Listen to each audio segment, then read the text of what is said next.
Please welcome to the stage Director of ArkDes, Kieran Long, and Chairman of Morrow Architects and Planners, Liu Thai Ker.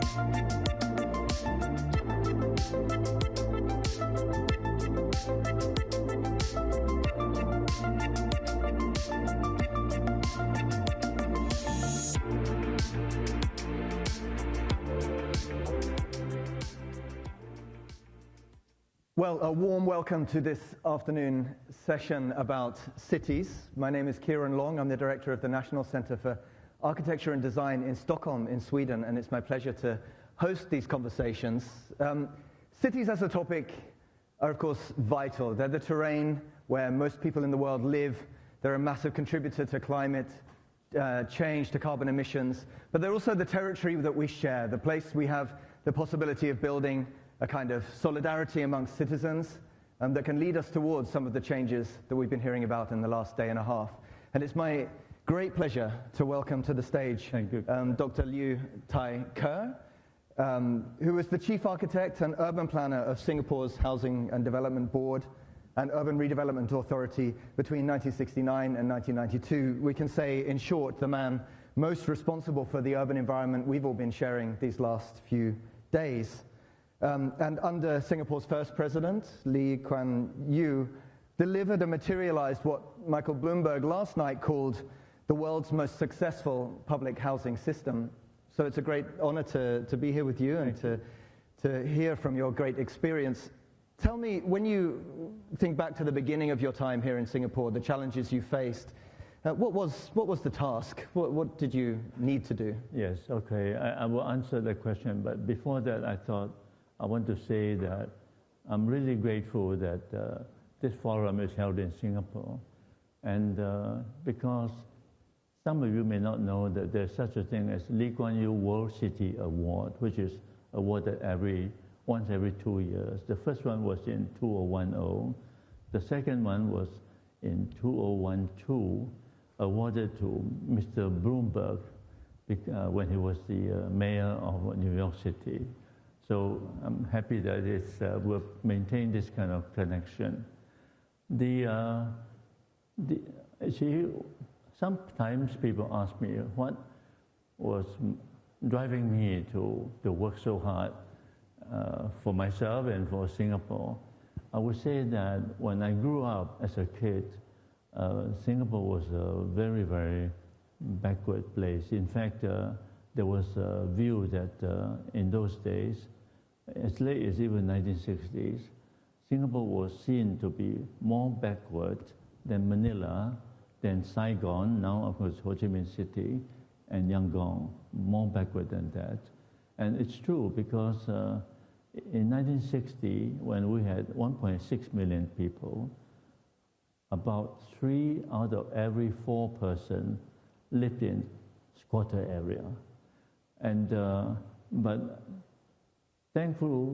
being thankful to Mr. Lee Kuan Yew and his cabinet colleagues, within 25 years under their public housing policy, by 1985, basically we managed to get rid of all the squatters and also house every Singaporean. It is, I would say it's an amazing record. And not only that, we did not just build cheap house. We did build cheap housing, but cheap in cost, but not in qualities.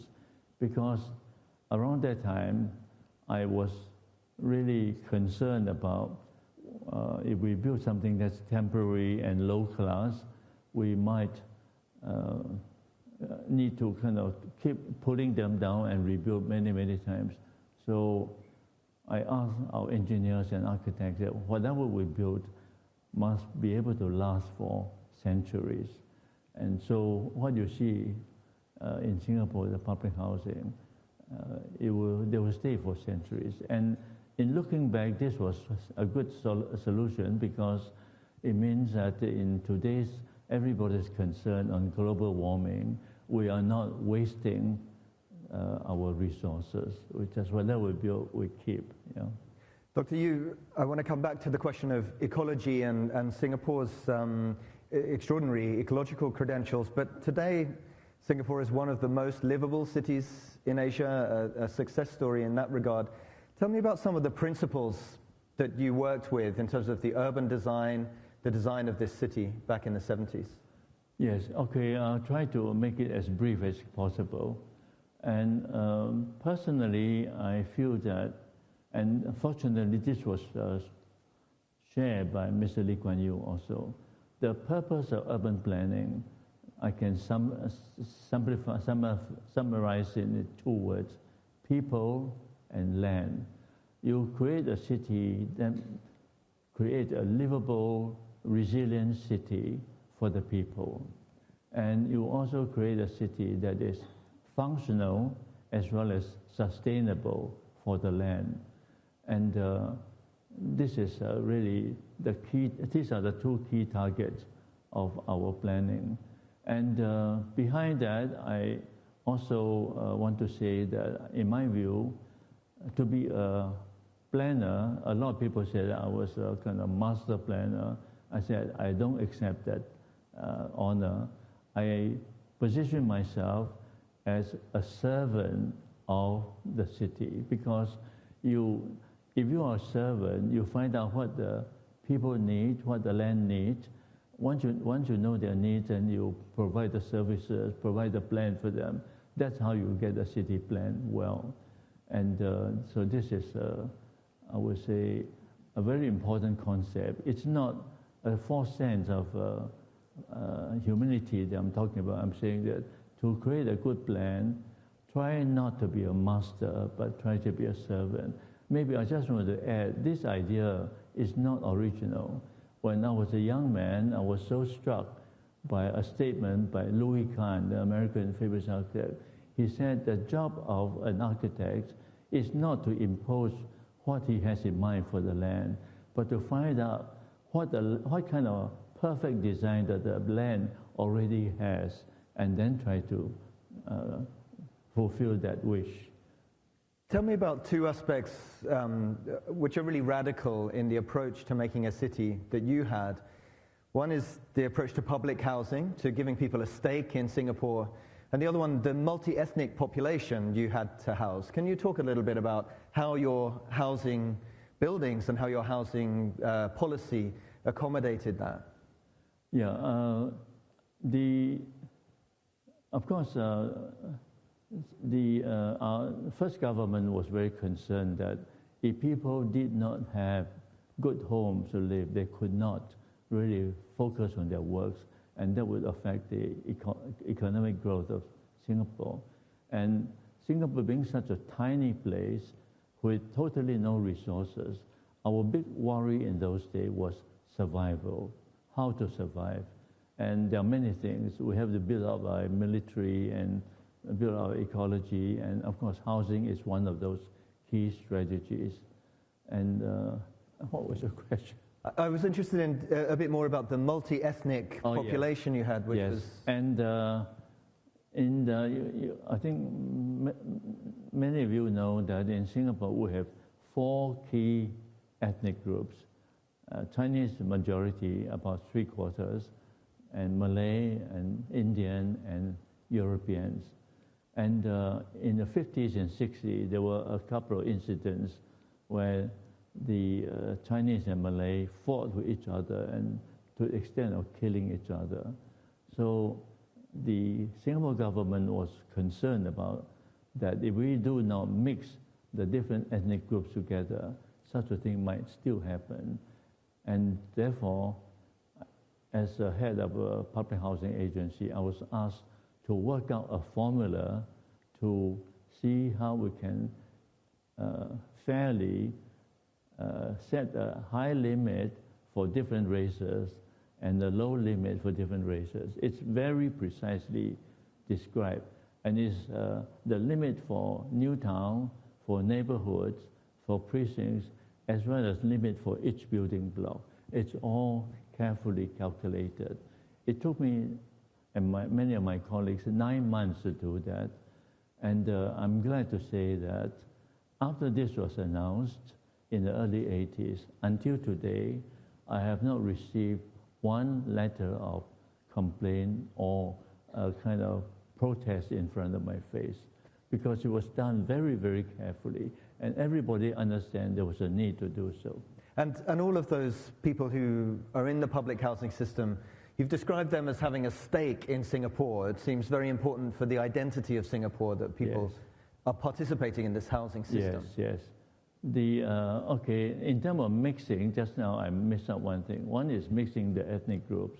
The other is to mix the income group, because since we are the only housing agency, we actually, around about 80% of Singaporeans cannot afford private housing, because Singapore has very little land and very large population, so land price is very, very high. So about 80% of people need the government help for the subsidized housing. So that's one thing.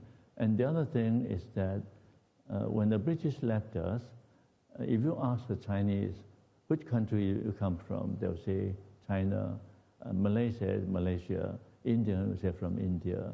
And therefore, the government was also very concerned that there was no such concept as Singaporean nationality. And therefore, even though the British left in 1960, and we started public housing immediately after that, I wasn't here at that time. And as early as 1964, our cabinet leaders, including Lee Kuan Yew, already introduced home ownership, because years later, in his own words, he told me that he really felt that there was a need to turn Singaporeans as the shareholder of the country, because if you become a shareholder, you look after the nation much better. And on top of that, also, our estate management officers also welcome this, because if the public housing is built to sell, and the owner of this public housing, they know that if they don't look after their own flat or after their immediate surrounding environment, the value of the properties will be lower. So they also look after this. So that helps with our property management as well. And partly because of that, if you go to our public housing estate, you see that they are all pretty well kept. I think it's fascinating how public housing has become part of an idea of what it means to be Singaporean. But I want to ask you two very fast questions in our last minute and a half. One is about the importance of architecture and urban planning, both here, but in general for developing cities. And the second one, maybe you can answer both questions at the same time, is the impact of COVID. We're obviously still in the pandemic. How do you see that having an impact on the way that cities develop? Well, as a kind of very stubborn, old-fashioned man, I'm going to say something that you may not like, and that is, I feel that a city is unlike fashion or even artifacts. If you buy a clothes that you last week and today you don't like it, you just throw it away easily. You buy some kind of artifact yesterday and you say, wow, this is really, just smash it up. You can't do that with a city. A city cannot be changed. So as a planner, we have to plan the city as a kind of permanent creation, and therefore I'm very worried about the very popular trend of thinking to say, well, how do we cope with the change? How can we be innovative? How can we be creative? Personally, I feel that as a city planner, you must understand the basic need of your people, the basic need of the land, and whatever you build will last for centuries, so that you don't waste the energy or even with resources to put them down. So not even a global pandemic can change that course that you've set. Well, the consideration for city planning, there are multiple concepts. You have to plan for ecology, plan for culture, plan for traffic, trying to this and that. And therefore, pandemic, the current COVID-19 is just one of the, I would say, dozens and dozens of factors. That's one thing. So I still believe that we should think of planning for permanency. And on top of that, just to convince you, is that cities emerge as an answer to human needs. Human is a social animal. We need to congregate. To the extent that nowadays with COVID-19, there are a lot of people in different cities protesting the government for isolating them at the risk of their own life because they need to be together. So I strongly believe a city will not change. And on top of that, cities across the world have gone through many wars, many pandemics, and so on, and yet they still survive. Only the details may be tweaking a little bit, like the nature of shopping center today and the nature of shopping center a decade ago is slightly different, but the need for shopping center at the right places is still not changed. It's an inspiring vision. The city endures as a place of social life. Thank you so much, Dr. Liu Thai Ker, for your wise words. Thank you.